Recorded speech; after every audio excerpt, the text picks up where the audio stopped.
Kwa jina naitwa Eliki Luombi Lutaigwa, ni mwenyekiti wa timu ya Itika Warriors FC. Tupo kwa ajili ya kujiandaa kwa ajili ya kucheza mechi dhidi ya chuo cha walimu Katoke.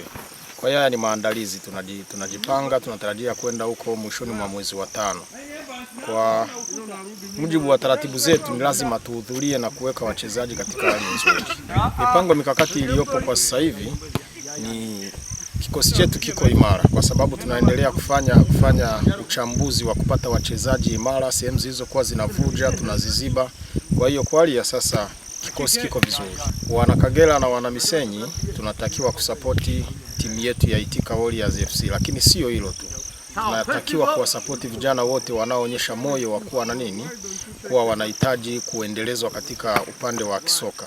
Hivyo basi wapenzi wa Itika Warriors FC mnakaribishwa sana, lakini pia wale wenye watoto wenye vipawa vya kuweza kucheza mpira mnaruhusiwa kuwatuma huku waje kwa ajili ya kunolewa. Tunao walimu wazuri wenye uwezo mkubwa kisoka kama Coach Fikiri, lakini pia timu yetu ni timu mojawapo inayodhibiti sana malezi na nidhamu kwa vijana. Kwa majina naitwa Dennis Dungembe, natokea pale Bugandika na ndo kapteni wa timu yetu Itika.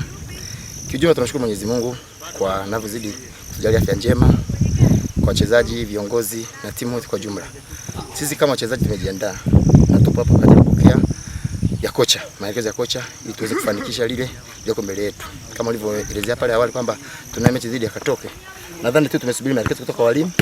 Tunaomba Mwenyezi Mungu tuweze kufanikiwa na hatimaye kulisongesha gudumu ili timu yetu Itika iweze kusonga mbele. Kikosi kiko vizuri kwa labda mapungufu tu haiwezi kukosekana, lakini kiko vizuri kwa sababu tumesha recover. Unaokiangalia kocha anavyozidi kutupatia material ndio tunavyozidi kuimarika zaidi, na hatimaye nadhani tuombe tu Mwenyezi Mungu ligi ya mkoa ijayo ya mwaka huu nadhani itakuwa babu kubwa.